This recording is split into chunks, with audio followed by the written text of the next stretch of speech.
Les amis, salut à tous et bienvenue dans cette nouvelle vidéo au programme du jour. 5 raisons qui pourraient faire d'Avatar 2 un flop intersidéral. Alors j'ai fait la même vidéo avec les 5 raisons qui pourraient faire d'Avatar 2 un succès mondial. Allez la voir parce qu'elle est déjà publiée sur ma chaîne, et comme ça vous pourrez un peu comparer les différentes raisons pour voir lesquelles font le plus de sens. Je vous cache pas que j'ai quand même une petite préférence pour l'autre vidéo, parce que ça me ferait un peu chier qu'Avatar 2 soit un sacré flop. Parce que d'une part, j'aime bien James Cameron, et d'autre part, ça voudrait dire qu'on n'aurait peut-être pas les suites Avatar 3, 4 et 5. Et franchement, perso, plus il y a de suites, mieux je me porte, donc autant que ce soit un sacré succès. Mais les chances que ce soit un véritable flop, elles sont pas nulles, et on va en profiter pour les explorer aujourd'hui. Raison numéro 1, je sais pas si c'est la plus importante, mais en tout cas les habitudes vis-à-vis du cinéma ont grandement changé ces 2-3 dernières années. Vous savez exactement pourquoi. À cause de la pandémie, les salles de ciné ont été fermées pendant de nombreux mois, et lors de la réouverture, les gens ont un petit peu boudé les salles de cinéma. On peut comprendre pourquoi, étant donné que ce sont des lieux clos, mais bref, là n'est pas la question. Et petit aparté, vous savez que je fais aussi beaucoup de muscu et que j'ai 2 salles de musculation, je peux vous dire que les habitudes vis-à-vis du sport ont également changé. Mes salles de sport ont perdu au moins 20% de fréquentation, même lors de la réouverture définitive, et franchement, j'ai pas les chiffres sous la main pour le cinéma, mais je pense que ça doit être à peu près la même chose. Et dans ce cas-là, ça pose un vrai problème. Comment arriver à faire aussi bien qu'un film qui est sorti en 2009 dans le contexte actuel? Les gens vont moins au cinéma, certaines chaînes de salles de cinéma font carrément faillite, en tout cas aux États-Unis.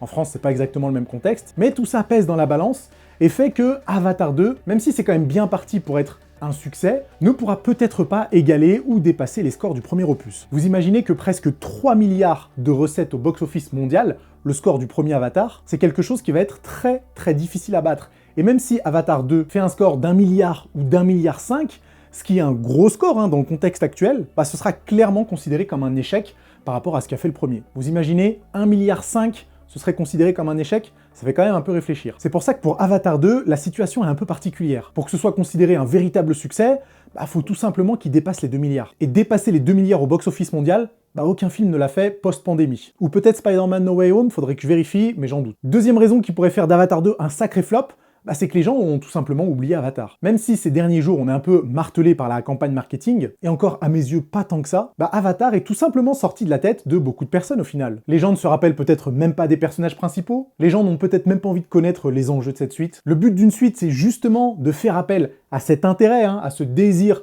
de vouloir connaître ce qui se passe dans la suite de l'intrigue, mais si les gens ont oublié les personnages principaux et l'intrigue originale, comment voulez-vous qu'ils s'intéressent à la suite? Donc ça c'est quand même très mauvais signe pour Avatar 2, et on peut pas vraiment s'attendre à ce qu'il se passe la même chose que pour le premier, parce qu'encore une fois, le contexte a changé pour les salles de cinéma, et on sait pas trop à quoi s'attendre avec un méga blockbuster de ce genre. Troisième raison qui pourrait faire d'Avatar 2 un flop intersidéral, c'est que le film coûte vraiment très cher. Dans ma vidéo précédente, j'ai dit que c'était l'un des films les plus chers de l'histoire. Entre-temps, j'ai lu quelques articles, et effectivement, il semblerait que le film soit aux alentours des 400 millions, voire 500 millions de dollars de budget de production. Et je vous rappelle que ça, c'est sans compter les dollars qui sont dépensés pour tout le marketing. Donc toutes les publicités, tous les événements organisés pour faire connaître un petit peu le film, ça c'est un autre budget, et ça rajoute encore aux dépenses du film. J'avais lu un article il y a quelques années, je sais pas à quel point on peut considérer que ce sont des infos vraies, mais cet article disait que le budget marketing d'un film tournait autour des 50% du budget total de production d'un film. Ça veut dire que si le film a coûté 400 millions de dollars, vous pouvez rajouter au moins 200 millions de dollars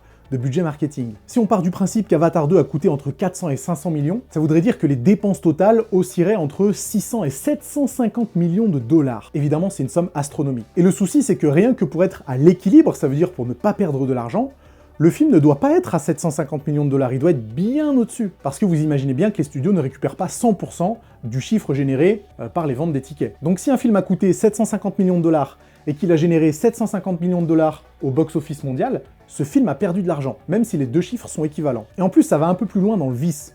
La proportion entre box-office américain et box-office reste du monde va jouer sur la quantité de bénéfices que va pouvoir encaisser les studios. Un film qui fait énormément de chiffres à l'étranger va rapporter moins qu'un film qui a fait énormément de chiffres dans le pays de production, en l'occurrence les États-Unis. C'est pour ça que cette année, Top Gun Maverick a été un super coup pour Paramount, je crois. Peut-être que je me trompe de studio, donc ne m'en voulez pas. Parce que Top Gun Maverick a fait un chiffre indécent aux États-Unis. Et il a complété le tout avec des chiffres très bons à l'étranger. Avatar premier du nom, c'est un peu le contraire. Je crois qu'il a fait entre 700 et 800 millions de dollars au box-office américain, et tout le reste, c'est-à-dire 2 milliards, à l'étranger. Ça lui a suffi pour être rentable, mais on sait pas comment ça va se passer pour le deuxième opus. Donc déjà, les 3 premières raisons, elles font mal, hein. Des habitudes vis-à-vis du cinéma qui ont grandement changé, des personnages et une intrigue qui ont été complètement oubliés de beaucoup de personnes après 13 ans, un budget de production absolument pharaonique. Là déjà, Avatar 2 part pas qu'avec des avantages. En numéro 4, on a un contexte sanitaire et, disons, énergétique, qui est un peu en suspens, mine de rien, hein. On nous dit que cet hiver, on va avoir des coupures d'électricité qui pourraient,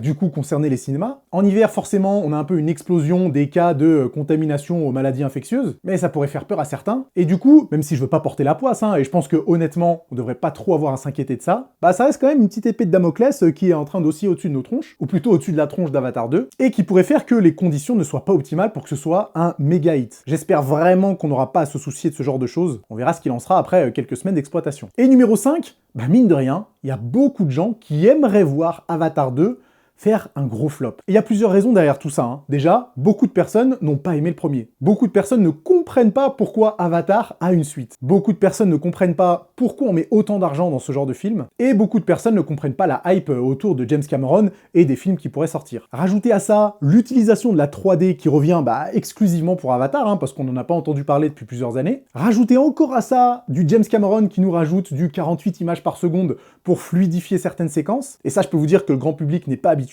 Ça fait encore et encore des arguments pour démonter un petit peu le film, et c'est clair que les réseaux sociaux ne s'en privent pas. Et ça, c'est quelque chose qui n'existait pas pour le premier Avatar. On n'avait pas une domination aussi importante des réseaux sociaux. Et en 2009, on n'était pas vraiment au courant lorsqu'une partie de la population détestait un film. Maintenant, on n'a qu'à ouvrir les réseaux sociaux et on le sait. Donc ça peut être un problème, parce qu'il n'est pas impossible que certaines personnes se forcent à ne pas aller voir Avatar 2 au cinéma, juste pour que le film puisse faire un flop. Est-ce qu'ils seront assez nombreux pour faire pencher la balance ? Je ne pense pas. Est-ce que c'est vraiment une raison qui pourrait faire d'Avatar 2 un flop ?